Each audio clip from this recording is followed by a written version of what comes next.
las decisiones más importantes. Eso, mi querido Carlos, mi querido Rob. A darle con todo, chicos, a anotar las mejores decisiones que van a tomar hoy.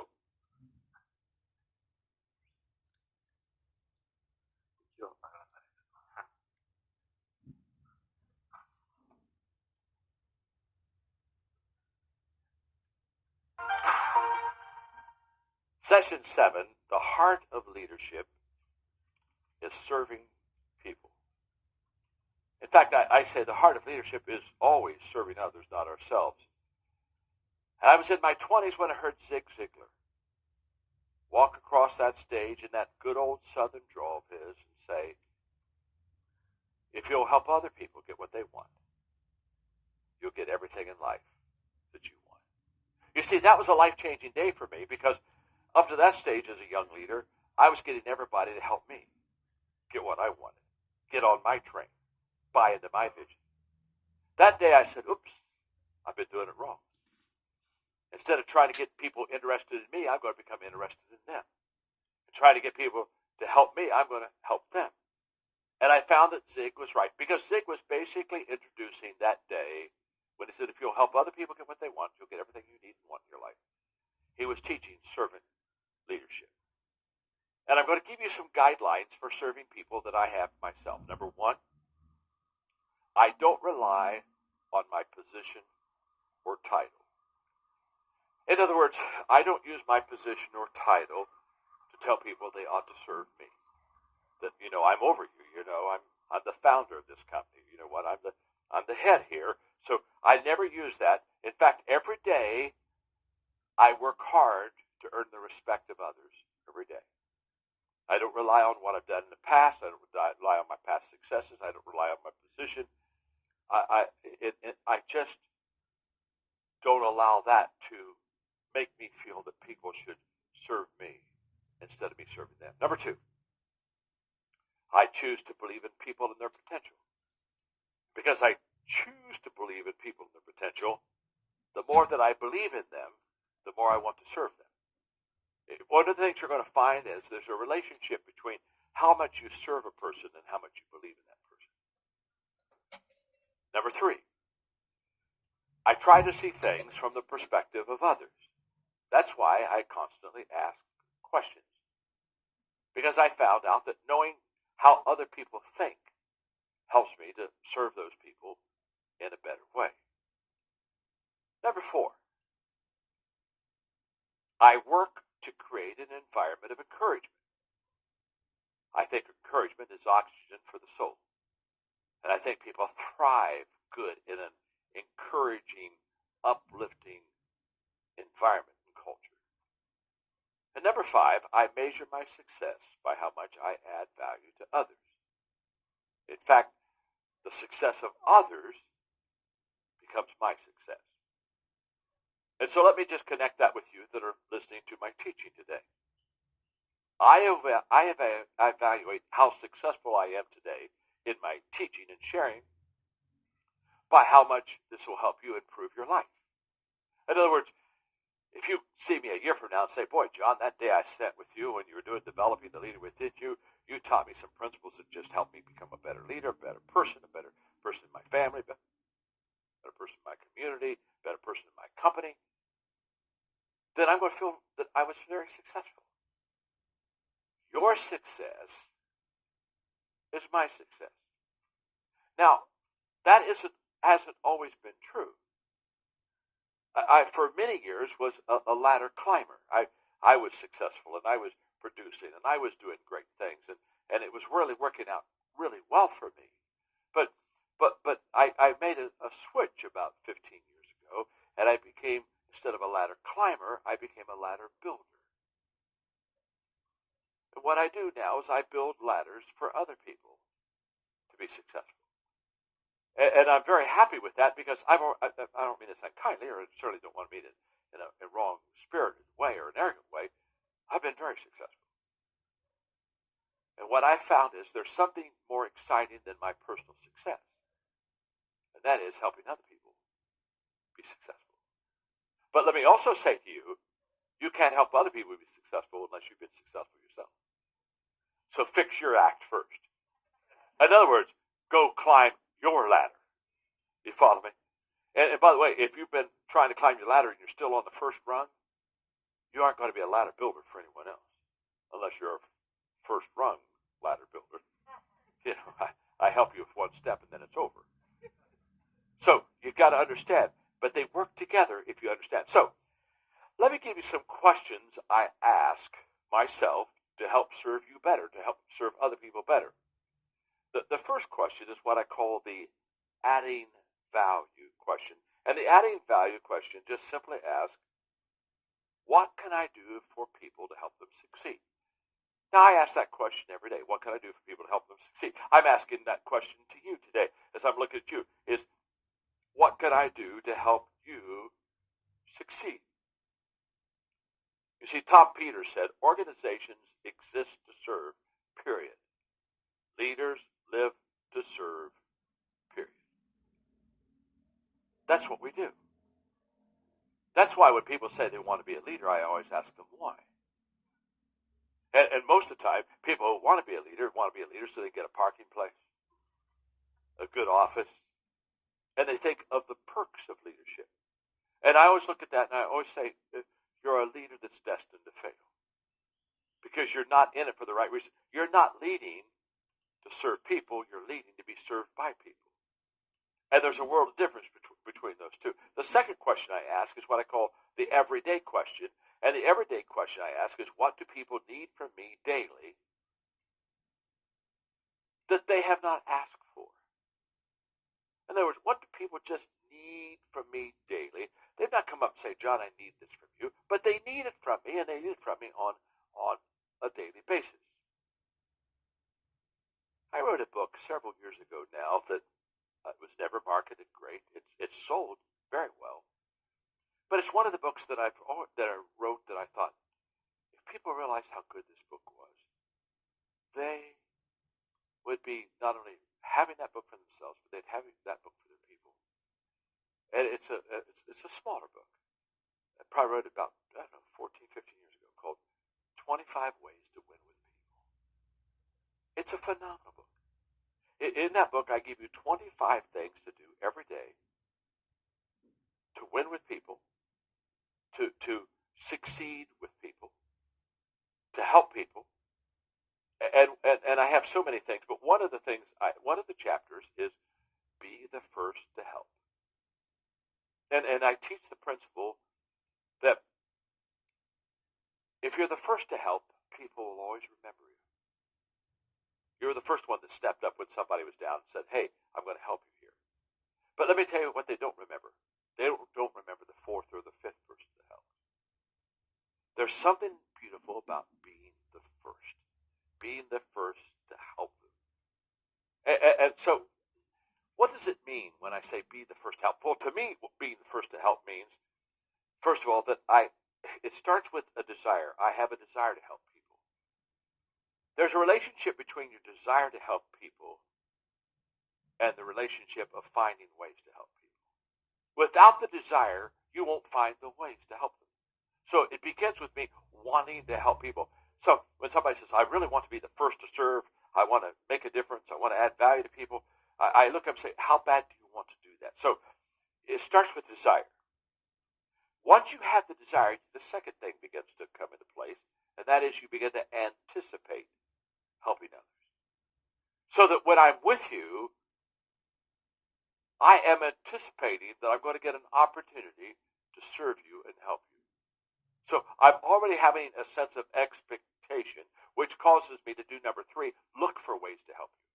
Now all of a sudden, when I'm with you, I want to help you. I kind of anticipate there's going to be an opportunity to help you. So I'm now looking, because we look for things that we believe. And if I believe that I have an opportunity to help you, I'm going to be looking for ways to do that. And what that does is that makes me, fourthly, proactive in helping you. Okay, so I'm going to be the first to help you. Not because I'm the fastest. I'm going to be the first to help you because I want to. I anticipate that I can. I'm looking for ways, and I'm in that situation where I'm proactive. I'm just looking on how I'm going to do that. Because here's what I've discovered. People see what people seek. And when I seek to serve you, I will see opportunities and ways to serve you. If I don't seek to serve you, I won't see those ways. So, here's what I know about people. This is a killer.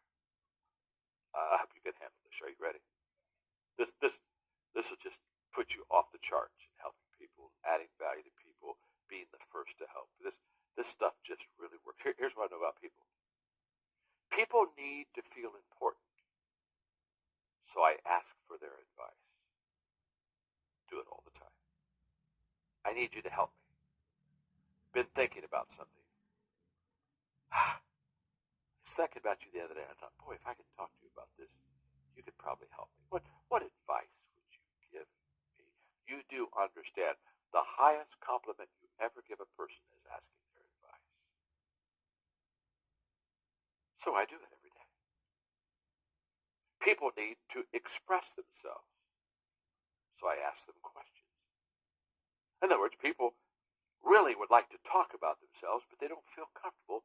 But I'll ask them questions about themselves so that I'll let them talk about themselves. Constantly ask that. Questions are my vehicle to allow a person to open up about themselves. If I had 20 minutes with you, I could ask you 2 or 3 questions, and in 20 minutes, I could know more about you than people have known you all their life, just by questions. By the way, I wrote a book called Good Leaders Ask Great Questions. Buy that book. Don't even think about it. Just go buy it. It will open up a whole new world to you on how to ask questions. Here's what I know about people. People want to feel good about themselves, so I give them compliments. I always look for a sincere, genuine thing that I can say about a person that's a compliment. And if you really want to kill the compliment people in front of their friends. That compounds the compliment. Okay?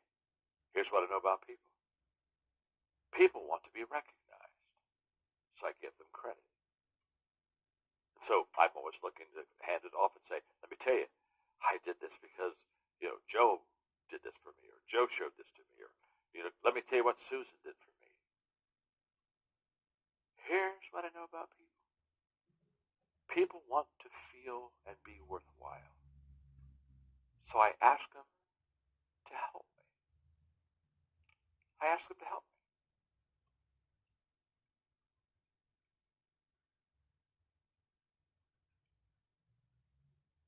Now, my friend,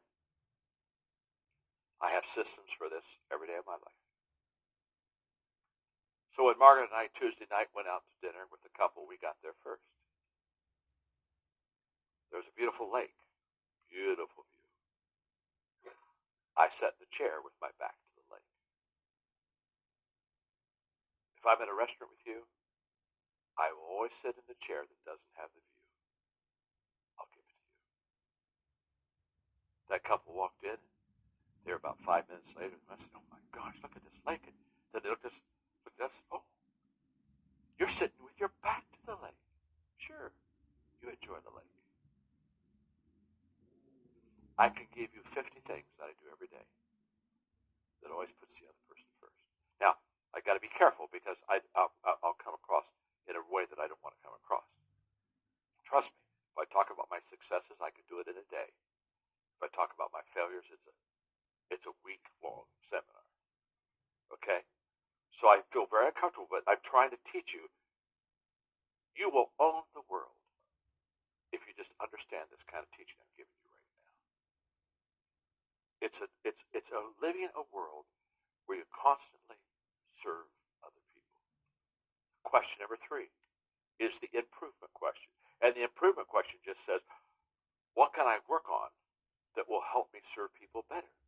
In other words, if I'm serving them, I love that, but how do I get better serving them?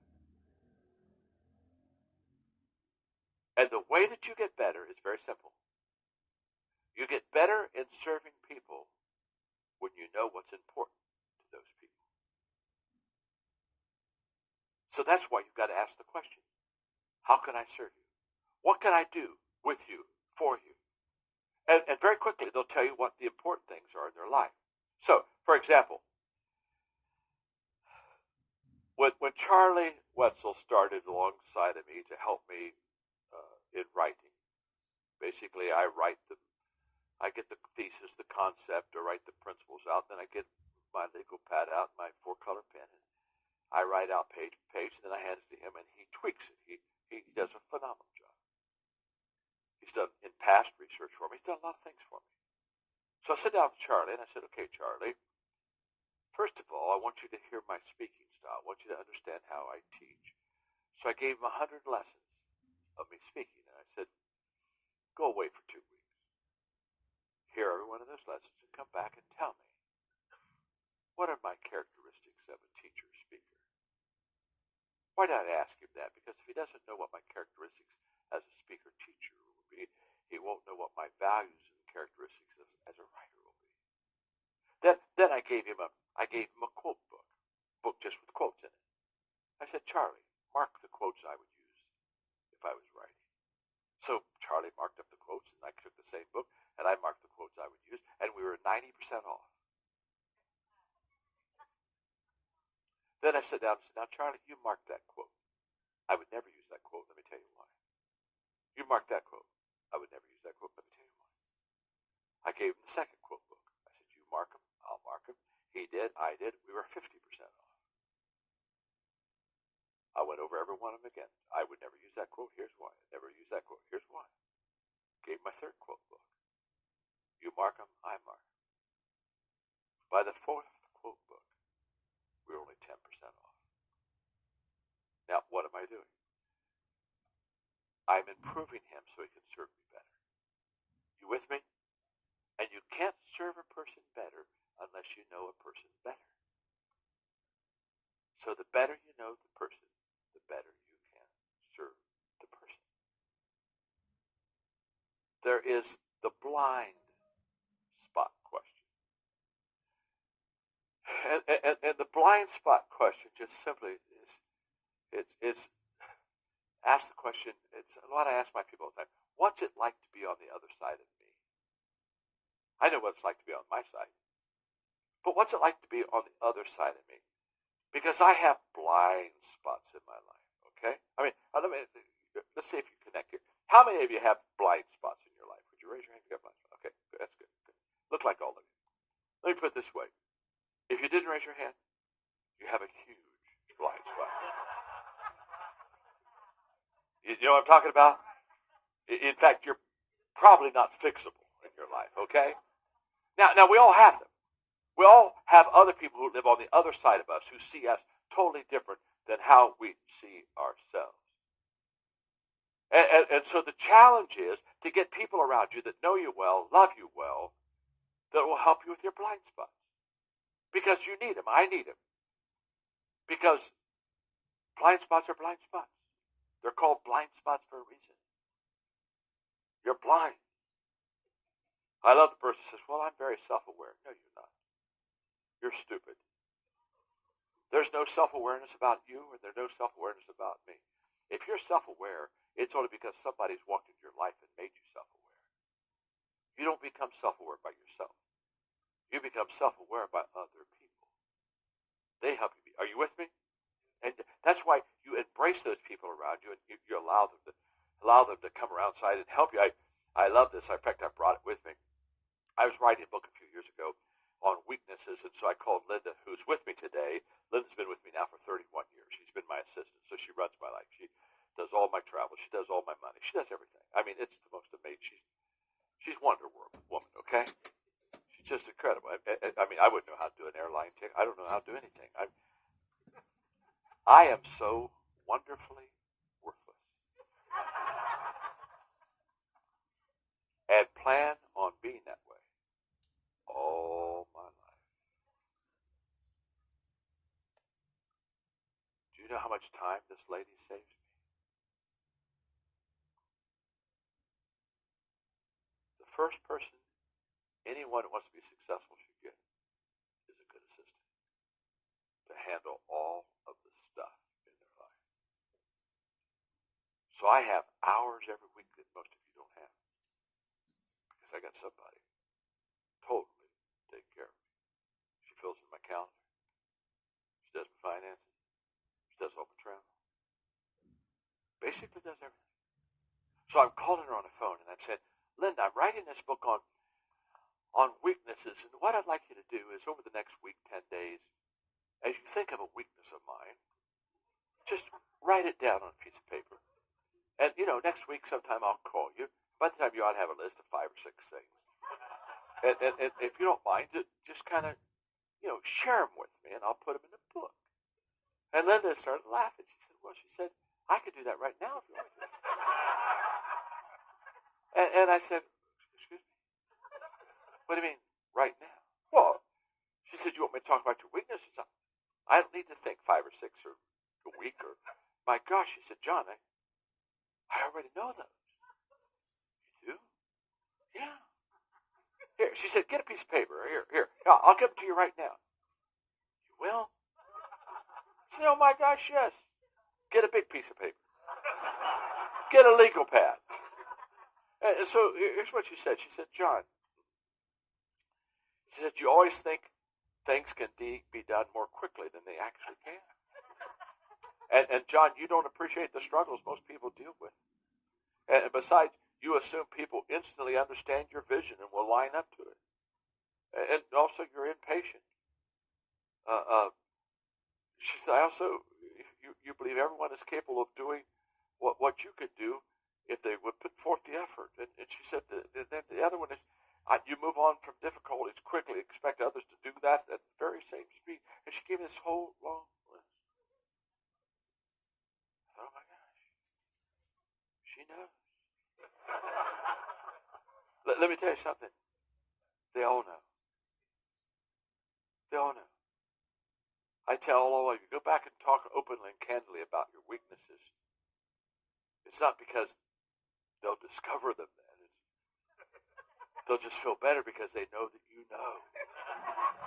Because they talk about them every day at the drinking fountain. Are you with me? Are you with me? And then question number 5 is the giftedness question. What do I do best that allows me to serve others best? In other words, okay, if I'm going to be a servant of others, how do I do that? And I'm going to just help you real quickly on this. What you want to do is you want to think about what you do best that allows you to serve others best, and then you go with it. So, for example, what are my strengths? Because whatever my strengths are, I can use them to serve others. What are my experiences? Because whatever those experiences are, I can use them to serve others. What are my opportunities?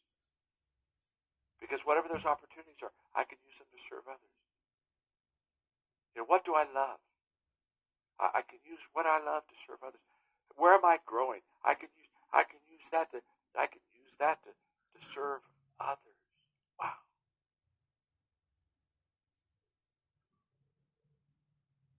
And I think the last question I want to give you in this servant leadership area, because you're all leaders, very good leaders, is the example question.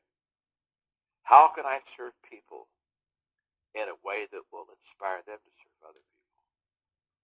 That's a great question. In other words, how can I serve you in a way that will be inspirational in you wanting to serve other people that are around you? I was recently speaking at the Breakers. It's a phenomenal hotel in Palm Beach, one of the great hotels in America. And David Burke manages that hotel. He's a longtime friend. And we were talking about serving, and he said, John, when we hire somebody, we have 2 days of training for them immediately when they're hired. And he said, the first thing we do, the first half of the first day, is we take one of our leaders in our hotel chain there, or in our hotel there, and they go out and spend a half a day serving the community. And he said there are 7 different projects that we serve our community in. And he said, we just go spend a half a day. And he said, one of our leaders goes with them, and they together serve in the community. And at the end of that first half day, we basically say, we not only only serve our customers at the Breaker Hotel, we serve people, period.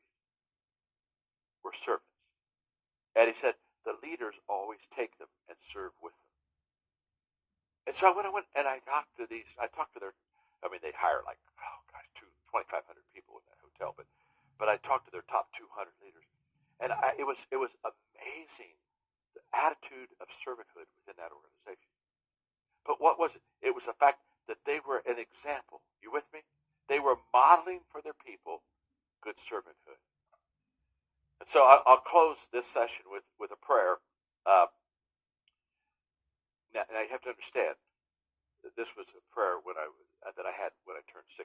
Okay, so that was a long time ago. All right, but I so believe in what I just have taught you that here's a prayer that I wrote. Lord, as I grow older, I would like to be known as available rather than a hard worker, compassionate more than competent, content not driven, generous instead of rich, gentle over being powerful, a listener more than a great communicator, loving versus quick or bright, reliable not famous, sacrificial instead of successful, self-controlled rather than being excited, thoughtful more than gifted.